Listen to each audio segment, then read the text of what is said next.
Malheureuses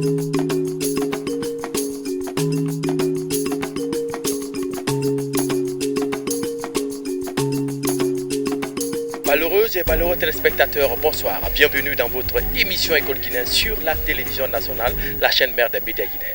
Aujourd'hui, nous sommes encore dans la préfecture de Koya, plus précisément au groupe scolaire Elhadji Matal Aloa de Somaya. Alors, sans plus tarder, chers téléspectateurs, le cours d'aujourd'hui sera axé sur une partie de la physique qu'on appelle l'optique géométrique, la réflexion de la lumière. La réflexion de la lumière, c'est quoi? Quelles sont les spécificités de la réflexion de la lumière? Quel est le comportement de la lumière dans les différents plans qu'on appelle l'indice de réfraction? Alors, tout à l'heure, avec notre éminent professeur, M. Alas, ils vont nous décortiquer, ils vont nous plonger dans les secrets de l'optique. Alors, chers téléspectateurs, prenez vos stylos et votre chaise, asseyez-vous, suivez.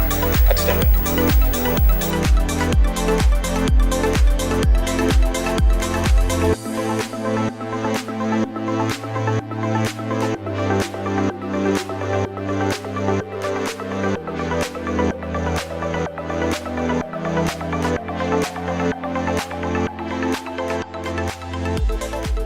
Bonjour. Bonjour, monsieur. Très bien, j'espère que vous êtes prêts pour le cours de ce matin. Oui, très bien. Alors, chers élèves, ce matin, nous allons aborder la leçon sur la réfraction de la lumière et ses lois. En fait, la réfraction de la lumière, c'est quoi?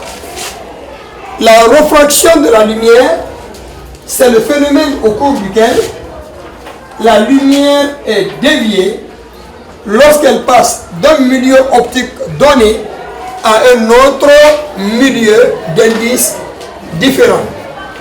Et cette déviation, ce changement est dû à quoi? C'est que nous savons bien que la lumière a une vitesse de croisière volant 300 000 km par seconde. Et le problème, c'est que dans un milieu donné, que ce soit dans le vide, dans l'eau ou dans un autre milieu, par exemple dans le verre, cette lumière, cette vitesse-là peut changer. Dans le vide, cette vitesse est celle de la lumière, donc 300 000 km par seconde, alors que dans l'eau, cette vitesse diminue. Dans le verre, cette vitesse diminue. Donc, le seul milieu dans lequel la lumière a une vitesse de 300 000 km par seconde, elle est. Par conséquent, dans un autre milieu, cette vitesse va diminuer et cette variation de vitesse entraîne la déviation du rayon lumineux. On va essayer de schématiser cette définition parce que ce que je vais représenter là. L'eau est un milieu transparent. Et cette surface que vous voyez là s'appelle la surface de contact ou la surface de séparation de l'air et de l'eau, encore appelée le diode. Mais perpendiculairement à cette surface, il existe une droite qu'on appelle la normale et qui nous permet de déterminer non seulement l'angle de réfraction, l'angle de réflexion, mais aussi l'angle incident. Par conséquent, de façon perpendiculaire, je trace la normale. Le point d'intersection entre la normale et la surface de contact qui sépare l'air de l'eau s'appelle le point d'incidence. Ici, nous avons l'air, par là, nous avons l'eau. Si la vitesse de la lumière dans l'air est de 300 000 km par seconde, dans l'eau, c'est une autre valeur inférieure à 300 000 km par seconde. Par conséquent, le rayon incident frappe la nappe d'eau, cette surface de séparation, la lumière est tout de suite déviée. Elle est déviée, mais le premier constat c'est quoi? Voici le rayon incident SI, voici le rayon refracté IR. Entre la normale et chacun de ces rayons-là, incident et refracté, il existe des angles d'une part, on a un angle incident et de l'autre côté, on a un angle refracté. Mais qu'est-ce que nous remarquons?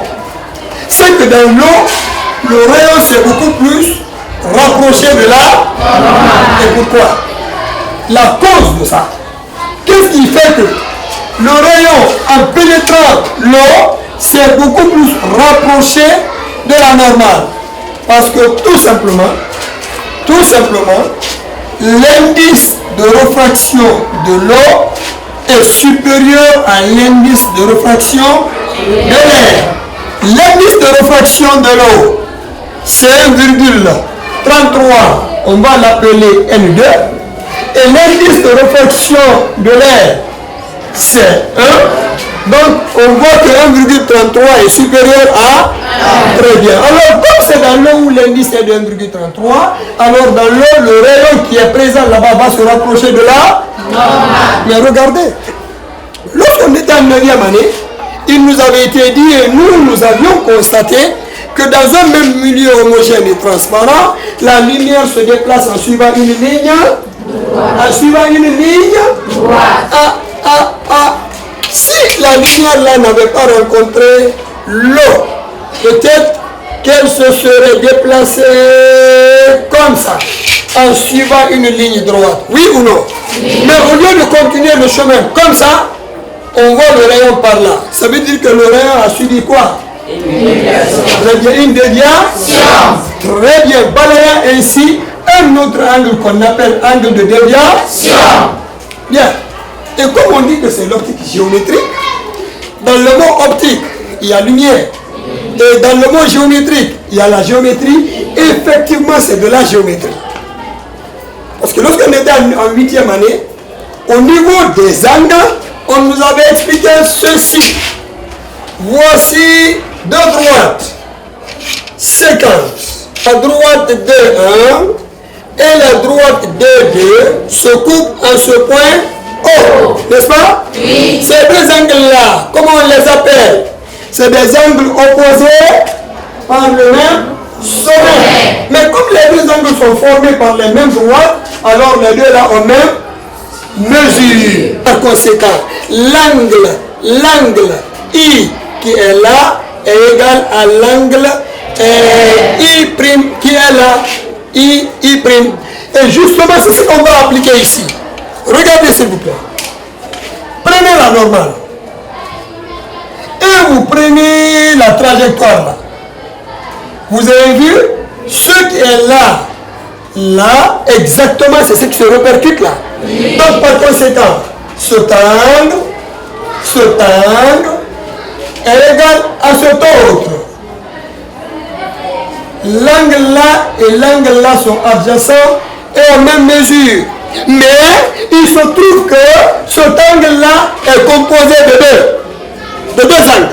Il y a d'abord l'angle de refraction, mais il y a aussi l'angle de déviation. En conséquence, quelle est la relation qu'on peut trouver entre angle incident et les deux? Quand on sait bien que ces deux angles-là ont même mesure, alors qu'on divise ça en deux ou qu'on divise en trois, en tout cas la somme des angles-là va être égale à l'angle-là. Oui ou non? Oui. En conséquence, qui peut me trouver la relation entre I et 2. L'angle A là est égal à l'angle B. Mais l'angle B est divisé en I, en J et en K. Conséquence, on sait que l'angle A est égal à l'angle B. Mais l'angle B est égal à quoi? I. Très bien. Donc l'angle B est égal à l'angle I. Plus quoi? J. Plus l'angle A. Alors. Si l'angle là est égal à l'angle là, et l'angle là est divisé en deux, en R et en D, conséquence, l'angle I est égal à l'angle R plus l'angle B. Très bien, qui peut me tirer l'angle de déviation ici? L'angle de déviation est égal à l'angle de I moins l'angle de R. Très bien. I moins l'angle R. C'est quoi la refringence? C'est la capacité à faire dévier un rayon vers la normale. Donc on voit que l'eau est plus refringente que l'air. Vous avez vu, quand la lumière s'est propagée, Il y a un rayon dans l'air qui est le rayon incident. Il y a un autre rayon par là qui est le rayon refracté. Et le rayon là est proche de la normale.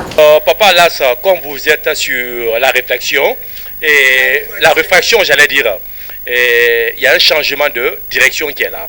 Et vous parlez aussi de la réfringence. Alors, est-ce qu'on peut savoir l'indice de réfraction, c'est quoi? Parce que les enfants sont là, ils entendent l'indice de réfraction. C'est quoi proprement physique? Ça c'est un. La deuxième, vous parlez de tout à l'heure d'une droite, les deux droites sont 50. Vous dites que les deux angles ont même mesure. Est-ce que c'est les angles alternes internes? Ça peut être du verre, ça peut être du diamant, ça peut être un autre milieu optique. Mais qu'on sache que dans chaque milieu optique, la lumière a sa vitesse. Si c'est dans l'air, sa vitesse est de 3 fois 10 puissance 8 mètres par seconde. 300 millions de mètres par seconde, soit 300 000 km par seconde. Ça, c'est dans l'air. Alors que dans l'eau, cette vitesse va diminuer à une valeur de 2,25 fois 10 puissance 8 mètres par seconde. Vous voyez, on est passé de 3 à 10 puissance 8 à 2,25 10 puissance 8. La valeur a diminué. Alors c'est quoi l'indice? L'indice, c'est le quotient du nombre qui exprime le rapport entre la vitesse de la lumière dans le vide et la vitesse de la lumière dans un autre milieu. Donc l'indice de réfraction noté N est égal à la célérité de la lumière, c'est-à-dire la vitesse de la lumière dans le vide, sur la vitesse de la même lumière, mais dans un autre milieu. Très bien, alors ça, c'est dans l'air, et ça, c'est dans un autre milieu. C'est dans un autre milieu. Très bien. Ça, c'est l'indice de réfraction. Mais dans le vrai sens du mot, l'indice, c'est quoi? On peut dire que c'est le comportement que le rayon lumineux a dans un milieu, tout comme dans l'autre. Mais moi, je peux qualifier ça de coefficient de proportionnalité. Parce que quand on dit que l'indice par rapport à ce que j'ai là comme donné, 3 fois 10 puissance 8 sur 2,25 fois 10 puissance 8, et que les deux là se simplifient, on va trouver bel et bien 1,33. 1,33 là qui représente l'indice de réfraction de l'eau signifie quoi? Que dans l'eau, la lumière a une vitesse de 1,33 fois plus faible que celle retrouvée dans l'air. Donc la lumière a une vitesse de 1,33 fois plus faible que celle retrouvée dans l'air. C'est ce que ça veut dire concrètement l'indice de réfraction. La lumière se déplace dans l'air, elle se déplace dans les vitres. Le rapport entre les deux vitesses dans l'air et dans les vitres, c'est ce qu'on appelle l'indice de réfraction de la vitre. On ne peut parler d'angle alterne interne que lorsqu'on est en face de deux droites, soit parallèles, soit 50. Regardez par exemple, j'ai la droite D1, je vais admettre comme ça. Lorsque les deux droites là ont une même séquente, appelée droite L, l'angle là et l'angle là sont appelés angles alternes interne. Maintenant, cet angle que je vais appeler alpha, cet autre que je vais appeler bêta, ne peuvent être les mêmes que lorsque les deux droites là sont parallèles. Ainsi, je dirais quoi? Si D1 est parallèle à D2, virgule, alpha est égal à quoi? Bêta. Très bien. Maintenant, deux angles alternes internes ne peuvent avoir la même mesure que lorsque les deux droites sont parallèles. Mais dans notre cas là, où, donc je dis si D1 est 50 à D2, c'est que l'angle alpha est différent de l'angle bêta. Et mais nous, dans notre cas là, on ne parle pas d'angle alterne interne, mais plutôt des angles opposés par le sommet. Il y a deux lois autour de ce phénomène.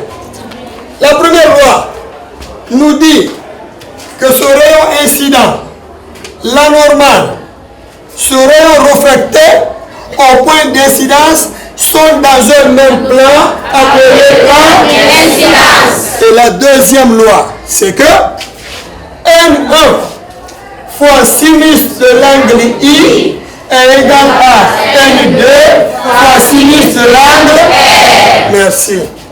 Ah, vous voyez maintenant la raison? Lorsque l'indice de réfraction là augmente, c'est l'angle là qui diminue. Lorsque l'indice de réfraction augmente, c'est que c'est l'angle qui diminue. Et quand l'angle diminue, le rayon se rapproche de la normale. Vous voyez maintenant la raison pour laquelle le rayon là s'est rapproché de la normale? Bien. Et lorsque l'indice diminue, par exemple l'indice là diminue, c'est l'angle incident qui augmente pour que l'équilibre puisse être maintenu. Ici, l'indice est petit, mais l'angle est grand. Vous avez vu? L'indice est 1, l'angle est grand. L'indice est 1,33, l'angle est bien. Mais comme la source peut être dans l'air, tout comme elle peut être dans l'eau, essayons de faire un autre schéma au cours duquel la lumière se retrouve dans l'eau et puis pour sortir.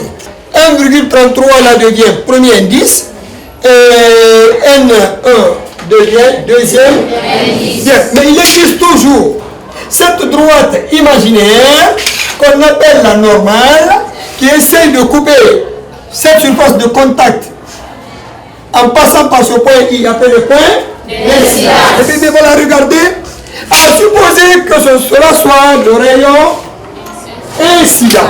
Cette fois-ci, je prends l'exemple sur une ampoule qui se trouve dans la piscine et qu'on allume, le rayon lumineux va passer de l'eau vers l'air. Mais regardez ça. Ça devient quel angle? C'est par là il y a la source. Hein? Oui. Et vous savez, le rayon qui sort directement d'une source de lumière s'appelle rayon d'incidence.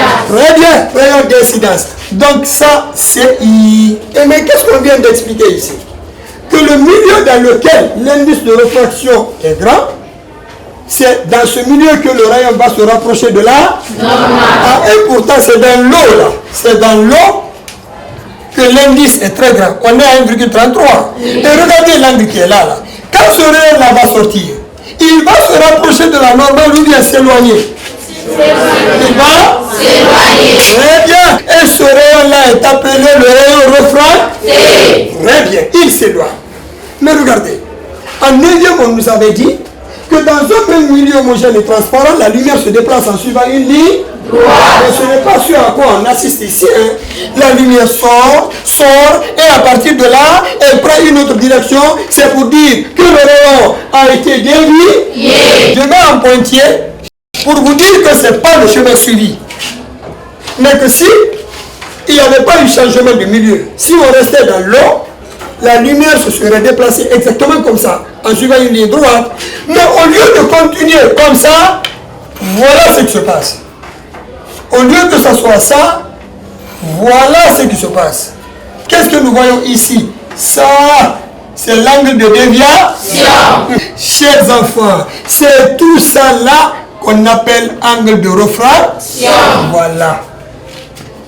L'angle de réfraction fait appel toujours à la normale. C'est d'ailleurs le rôle primordial de la normale. Au cours d'une réfraction de la lumière, il y a la réflexion partielle. Tous les rayons qui arrivent sur une surface donnée ne pénètrent pas. Et tous ne seront pas aussi renvoyés. Une bonne partie pénètre. Voilà pourquoi vous voyez le contenu des seaux, des bassines, des fûts. Dès que vous jetez un coup d'œil, vous voyez quelque chose dans le seau, c'est parce que les rayons ont pénétré, ils se sont retrouvés là-bas au fond du seau. Et une partie, petite soit-elle quand même, va être renvoyée. Si tous les rayons qui venaient avaient été renvoyés tous, sans exception, on aurait parlé de la réflexion totale de la lumière.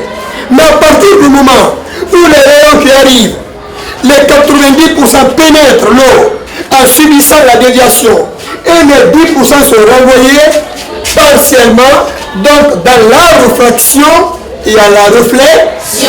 Mais ici, si je vous demande de calculer l'angle d'incidence, de calculer l'angle de réfraction, de calculer l'angle de réflexion, mais vous ne pourrez pas.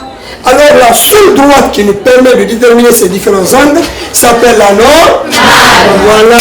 Voilà pourquoi on place la normale. Et cette normale, c'est une droite imaginaire perpendiculaire à la surface de séparation. Voilà pourquoi je vous ai dit que ça, le rayon incident et la normale sont associés, c'est l'angle incident. Ça, le rayon refracté et la normale sont associés, c'est l'angle de réfraction. Et ça, la normale et le rayon réfléchi sont associés, et c'est l'angle de réflexion. Mais je préfère mettre I' que de mettre R'. Pourquoi? Parce que R, c'est l'angle de réfraction. Alors que les deux angles là sont les mêmes, en vertu de la deuxième loi de la réflexion de la lumière, qui dit que dans un plan donné, l'angle incident est égal à l'angle de réflexion. Alors maintenant, comme l'angle incident est noté par I, et à même valeur que l'angle réfléchi, je préfère mettre I et I', histoire de ne pas confondre. Vous regardez ça. L'angle là est adjacent à l'angle là. Voilà. L'angle là et l'angle là ont même mesure. Oui ou non? Oui. Mais je trouve que tout l'angle là s'appelle l'angle de réfraction. Tout ça là c'est R. Et pourtant ça, c'est l'angle là qui est là comme ça. I. Si vous considérez la droite là et la droite là, l'angle là et l'angle là ont même mesure. C'est ça, non? Oui. Voilà pourquoi j'ai reporté I là ici. Mais il se trouve qu'entre la normale et le rayon réfracté, on a un grand angle qu'on appelle l'angle de réfraction. Entre cette droite là, ce rayon là virtuel, et ça et le rayon réfracté, nous avons ici l'angle de déviation. Alors qui peut me trouver la relation entre DI et R ici? Vous voulez me dire que dans ce grand angle-là, il y a les deux là-dedans? Oui. Chers élèves, qui peut passer au tableau trouver la relation entre I, D et R par rapport à l'explication? Si la lumière avait continué son chemin, oui, l'angle là serait égal à l'angle là. Comme la lumière a été déviée, ça a donné l'angle de déviation. Oui. Ce qui revient à dire que l'angle R serait égal à l'angle I plus l'angle D. Maintenant, tirer l'angle de déviation. Quand on tire l'angle de déviation, 2 serait égal à l'angle R oui, plus l'angle I. Maintenant, cette fois-ci, il est question de passer du verre à l'air, ou bien de l'eau au verre, ou du verre à l'eau. Ça dépend. Quand on représente l'angle là? L'angle d'ici? Quand on représente l'angle là? Qui peut me dire dans quel milieu l'indice est plus grand ici? Entre le milieu 1 et le milieu 2 ici. Oui, où j'enlève les indices. Entre ce milieu et cet autre. Regardez très bien ce cas de figure. Vous me dites dans quel milieu l'indice est plus grand? C'est l'indice du premier milieu. Vous voulez me dire que c'est ce qui est plus grand? C'est l'indice, c'est dans ce milieu-là que l'indice est plus grand. Et la raison? La raison, donnez la raison. La raison parce que la normale, le rayon réfracté est proche de la normale. Ici est le milieu 1, là c'est le milieu 2, voici N1, voici N2. Comme c'est dans ce milieu que le rayon est proche de la normale, alors N2 est supérieur à quoi? N1. Très bien. Alors, chers élèves, ce cours-là fut pour nous vraiment un excellent cours pour la suite de ce que nous allons voir en optique géométrique. Vous avez été sages et je vous remercie. Alors, un tonnerre d'applaudissements pour Monsieur Alassa. Et je pense bien que ce cours d'optique est bien maîtrisé par ces chers élèves de l'école Elhadji Oumar Tall Aloha, ici à Somaya. Alors, aujourd'hui, c'est sur la réflexion de la lumière, la réfraction de la lumière. Pourquoi ce cours de réfraction de lumière? En 10e année, il y a 3 chapitres. Il y a l'optique géométrique, il y a l'électricité, mais il y a aussi la mécanique. La réfraction et réflexion de la lumière représentent les prérequis pour les lentilles. On ne peut pas faire l'étude des lentilles, en l'occurrence lentilles convergentes et divergentes, sans passer par la réfraction de la lumière, d'autant plus que dans les lentilles, c'est pour faire dévier le rayon lumineux quand il passe d'un milieu A à un milieu B. Bien, alors vous avez parlé tout à l'heure de prérequis, alors ça me fait répondre un peu sur les 5 didactiques. Oui. Pourquoi ça, là, monsieur? Non, vous savez, en pédagogie, les 5 pas didactiques cadrent et recadrent l'enseignant. Les 5 pas didactiques sont les suivants. Il y a les prérequis, il y a la mise en situation, il y a l'apport notionnel, il y a le réinvestissement, mais il y a aussi le bilan. Quand on prend les prérequis, c'est l'ensemble des connaissances et compétences que l'apprenant doit maîtriser obligatoirement, suffisamment, mais préalablement, pour pouvoir aborder une nouvelle notion ou des nouvelles aptitudes pour des nouvelles compétences. Alors, vous voulez parler par là des notions de la 9e, les élèves de la 10e. Mais bien sûr, vous avez vu à un moment donné, c'est logique. Très bien, à un moment donné, j'étais obligé d'expliquer la notion d'angle au niveau de l'optique, alors que ces cours-là sont vus en 8e année. Ok, alors en ce qui concerne le deuxième point des 5 pas didactiques, à savoir la mise en situation, ça c'est l'amorce de l'activité, le point de départ d'un nouvel apprentissage qui tient compte de l'intérêt et les connaissances antérieures des apprenants. Et là-bas, les apprenants doivent résoudre des problèmes réels ou simulés, susceptibles d'être rencontrés et à l'école ou bien en dehors de l'école dans la vie courante. Maintenant, troisième pas didactique d'une planification donnée, c'est l'apport notionnel. Et là, c'est l'ensemble des informations que l'enseignant doit faire apprendre aux apprenants, vraiment qui leur permettent de s'épanouir, de comprendre excellemment bien le cours. Et c'est à ce niveau que la résolution problème abordée dans la mise en situation va être débattue. Alors, sans plus tarder, chers téléspectateurs, je vais essayer de tendre le crachoir au professeur de physique de cette classe qui va nous dire ses impressions par rapport à ce cours. Vous venez de suivre tout à l'heure cette démonstration de Papa Lassa sur les cours de réfraction. Et quelles sont vos impressions par rapport à ce cours de lumière? Bien, je vous remercie d'abord et je remercie le doyen, la prestation vraiment qu'il a amenée. Je suis très content, convaincu. En tant que directeur, vraiment, je suis convaincu de dépasser la limite. Je suis en train de revoir et je sais qu'on va toujours continuer avec les autres classes et il sera toujours parmi nous à tout moment pour travailler avec les enfants, pour la confiance que les parents nous ont portée, pour qu'on puisse respecter cette confiance. La première loi de la réfraction, on dit que le rayon incident et le rayon incident, le rayon réfracté et la normale au point d'incidence sont dans un même plan appelé plan d'incidence.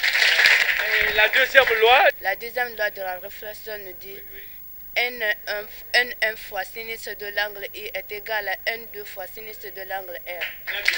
Alors, chers téléspectateurs, vous qui suivez l'émission École guinéenne, comme je vous l'annonçais à l'entame de cette émission, que nous sommes à Koya, plus précisément à l'école Elhadji Martal à Loa de Somaya. Et vous avez suivi ces cours de physique sur la réfraction de la lumière et ses différentes lois.